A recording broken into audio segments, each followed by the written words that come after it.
Selamat datang di podcast Kembung FM. Kalau nggak kembung, apa Mar? Nggak bikin kenyang. Jangan lupa donasiin. Dengan berdonasi 10.000 kalian sudah membantu mengurangi pengangguran di Indonesia. Sudah membantu pemerintah dalam mengurangi pengangguran. Betul. Kenapa mengurangi pengangguran? Ya salah duanya kita. Ya berdonasilah. Berdonasi Ya. lah. Dengan ikhlas. Kalau nggak mau donasi ya udah nggak apa-apa. Ya setidaknya lu nonton aja sih. Nonton aja nggak apa-apa. Nonton aja. Dengan membantu menonton kan sudah membantu engagement. Ya syukur-syukur sih tembus sampai 1.000 ya. Ya boleh. Boleh ya? Oke. Kali ini pembahasan kita rada apa ya? Rada melekit di hati. Ya kita tahu sendiri lah.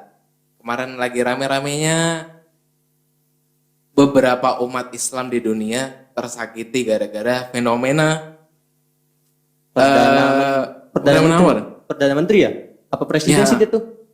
Kalau di sana sebenarnya presiden. Presiden. Karena demokrasi. Demokrasi. Oh, demokrasi. Di Malaysia juga demokrasi, cuman perdana menteri. Perdana Menteri. Beda. Mereka nyebutnya presiden. Perdana menteri itu malah apa ya? Kayak bawahnya presiden malah. Lebih kayak bawahannya, lebih kayak kacungnya kali. Buset. Bahaya banget. Ngeri ya? Kacung. Maksudnya bukan kacung, ini loh apa namanya? Apa ya? Sekretaris sih lo. Kayak ya gimana ya? Tangan kanannya. Oh, lah. tangan kanan.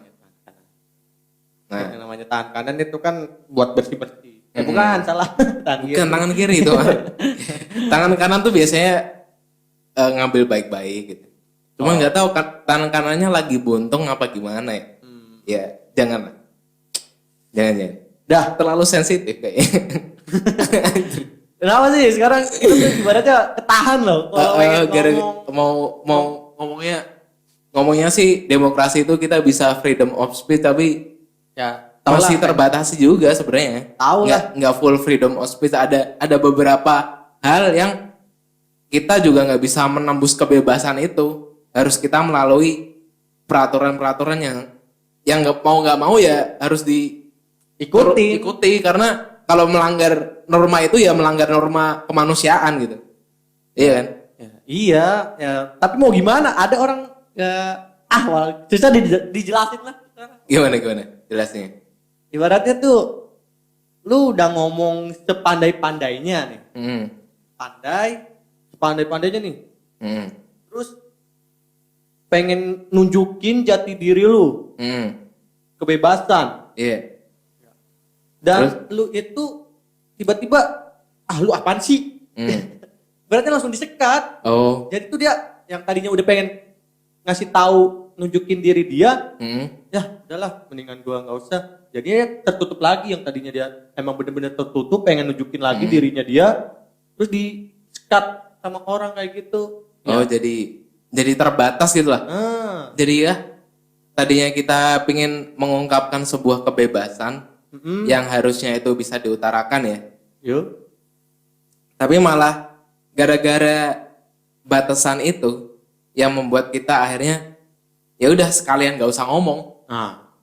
Ngapain? Karena ada batasan-batasan itu ya udah sekalian gak usah ada freedom of speech, kenapa ada gitu. Iya. Iya kan? Tapi di beberapa hal kadang perlu. Iya gak? Iya sih kayak Harus kita berkompromi dengan orang tua, berkompromi dengan saudara itu kan harus ada freedom of speech. Kalau nggak ada gimana? Ya, lu susah dong. diem-dieman doang dong. lu mau makan ya? Mau makan ngedek kembali gitu. Gimana ya? Gak ada lauk pengen ngomong. Karena ibu gak masak terus mau ngomong gimana? Takut menyakiti ya. Bu, gak masak. Wah, salah. Aduh. Serba salah kayaknya ya. Yaudah kita langsung ke poin kayaknya, Mar. Poin. Oke, kita masuk di segmen pertama podcast Hawa Khalifa. Kita masuk di episode 6 ya, Mar. Ya, episode 6. Kan sebelum-sebelumnya kan ada tuh yang kata tukang ojol. Terus yang apa? eh, Yang baru-baru ini loh Mar, yang kan sebelum ada ini ada lagi nih yang kedua setelah ojol nih. yang di awal-awal November ini, yang hari Rabu itu. Oh, Apa itu yang ngobrol ngacak tentang Tesla, oh iya, terus iya. sama ibu janda itu yang lu taksir itu. janganlah. Padahal udah nikah sekarang Mar. Udah. Padahal cakep loh. Heeh. Tapi nggak apa-apa sih, cocok sih. Cocok. Beauty Ya. and the Beast sih. Ya karena dia udah punya 3 anak, ya harus ada orang yang bisa menafkahi dia. Ya yang bisa nerima dia ya udah serahkan aja sama dia. Kita nggak usah berekspektasi lebih. Jangan nunjuk gini. Kan Ibaratnya lu yang lu menyudutkan gua. Yang menikahi. Ya padahal dia udah 3 Ya udah deh. anak. Emang penampilan cakep, tapi ya ada kekurangannya. Tapi ya gimana kekurangannya itu bisa ditutupi dengan kecantikannya dia. Sip. Ya kan? Oke, kita masuk ke episode 6 dan sekarang ada bintang tamu ya, dong. Ada. Siapa namanya, Pak? Namanya itu kalau ini Oke, langsung masuk aja. Kenapa, Bro? sebut dong. Namanya Khairul. Oke, Hoirul. Waktu dan tempat masuk aja. Ya, masuk aja. Emang dia agak takut-takut. Kayak merinding gitu ya. Ya. Jangan lupa. Eh, Mengerikan sekali.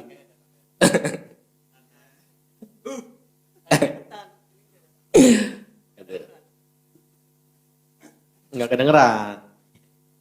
Gila. Hoirul. Inilah Khairul. Bro, Gila ya, udah bener sih. agak dekat. Oke. Selamat datang Hoirul. Agak deketan, enggak Kita kedengeran boleh kita. salaman enggak?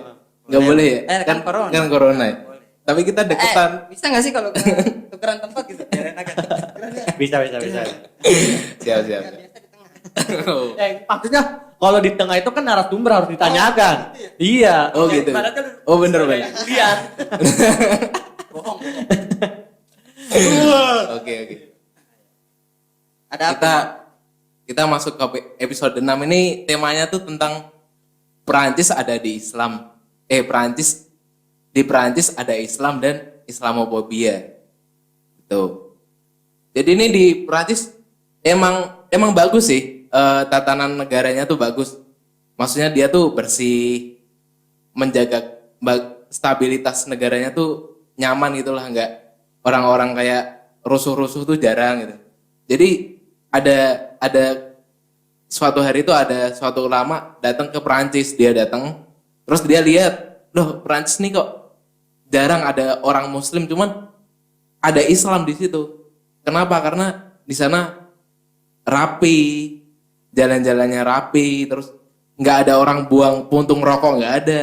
Nah itulah kenapa ulama itu ngomong di Perancis ada Islam, cuman nggak ada Muslim. Gitu. Akan-akan nilainya itu ada gitu. Nilainya ada, cuman ya orang Muslimnya nggak ada. Nilainya aja, nilai keislaman beberapa dari Islam yang mencolok kayak kebersihan ada. Gitu. Cuman akhir-akhir ini ada beberapa kasus nih yang membuat beberapa umat Islam di dunia sakit hati. Termasuk negara mana ya? Termasuk Turki yang negaranya sekuler, itu dia membela hak seorang Muslim. Nah, Ini kronologinya kayak gini nih. kronologinya ini itu ibarat jadi ada guru. Ya, dia memperlihatkan kartun menggambar sosok nabi yang dicintai oleh umat Islam, yaitu Nabi Muhammad. Nabi Muhammad. Kronologi awalnya ini ya. Ini kronologi awal. awalnya. Kepada anak muridnya. Lalu dilaporkanlah oleh media, namun Presiden Macron mengeluarkan statement Islam adalah agama yang sedang mengalami krisis di seluruh dunia. Nah ini Saat juga ini. ambigu nih. Nah, Agama yang mengalami krisis. Krisis dalam apa? Krisis moral kah? Bisa macam-macam loh krisis tuh. bisa. Krisis ekonomi. Ya nggak tahu kan? Ibaratnya dengan kata-kata yang kayak gini tuh ibaratnya memancing. Iya. Dan ternyata nggak cuma kata-kata ini doang, Mar. di pidatonya mengarah pidatonya dia itu udah disusun untuk menyudutkan beberapa orang Islam di ya oknum orang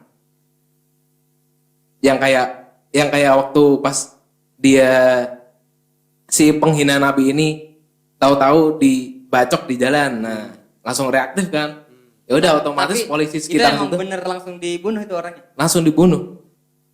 Pulang dari sekolah langsung ditemuin tuh orang itu, langsung dibacok.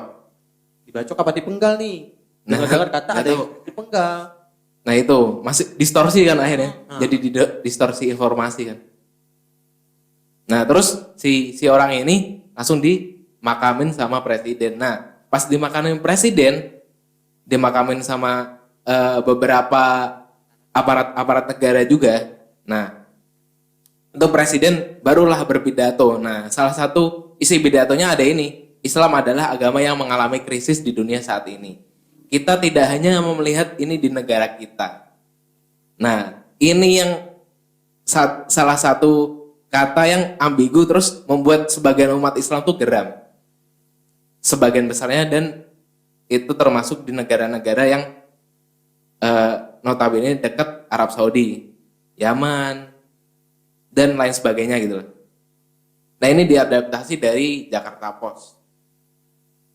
Jadi valid lah. Nah, sebagian negara di belahan dunia mengancam dengan memanggil duta besar Prancis dari masing-masing negara, termasuk Indonesia. Nah, di Indonesia sendiri, ini kan gue sih cuma mau ngomong aja ya, ada beberapa oknum yang ibaratnya mengkompor-komporkan kembali. Ibaratnya, Kompor-komporkan apa tuh? udahlah maafin aja. Itu kan ibaratnya kita yang salah. Bukan dia, harusnya dia dong yang Sebenarnya kan yang kita tunggu-tunggu di umat Islam sedunia kan, dia cuma ngomong maaf aja udah selesai kan sebenarnya. tapi ibaratnya dalam hati sih enggak sih. Tapi menarik juga, emang ada oknum yang mengargumentasikan bahwa Nabi Muhammad itu adalah pemaaf jadinya. Nah kita juga harus memaafkan. Gitu Iya. kan? Nah itu dalam kita menanggapi hal-hal yang seperti itu bagaimana ya? Sepertinya gitu. Iya. Hal yang tepat gitu. Karena ini secara tidak langsung saling bertabrakan argumen yang salah satunya Nabi Muhammad itu karakternya saling memaafkan gitu kan, dan yang lain sebagainya. Oke. Menurut lu gimana, Mar? Sepatutnya umat Islam menghadapi peristiwa kayak gini tuh gimana? Ya sebenarnya sih kalau kita berada di suatu lingkungan yang benar-benar notabene Islam dan itu dekat dengan negara itu, ya mungkin perang udah. Gak nanggung udah perang kata gue sih. Ini berat banget omongannya. Gue nggak tahu. Tapi menurut gue dalam pikiran gue kayak gitu. Karena kan ibaratnya kita sekarang di Eropa aja sendiri mayoritas Islam itu nggak ada kan, mayoritasnya paling kan komunitas-komunitas kecil. Iya, komunitas kecil. Terus kalau mereka demo ya udah dihabisin dulu. Itu ibaratnya ada teroris ya, biasanya gitu. Iya. Framingnya pasti teroris ya. Ada iming-imingan teroris. Penggiringan opini. Iya, penggiringan opini. Tapi semua opini pasti digiring sih. Iya sih. Gak ada penggiringan opini. Terus gimana, Mar? Menurut lu gimana, Mar? Harusnya sikap kita tuh gimana? Pas tahu terus langsung Nih, kita udah tahu. Kalau mau tahu pikiran gue sih, gue emang gak mau dia yang minta maaf. Dari sudut pandang lu gimana? Ibarat tuh dia tuh, gue pengen ngomong aja lah.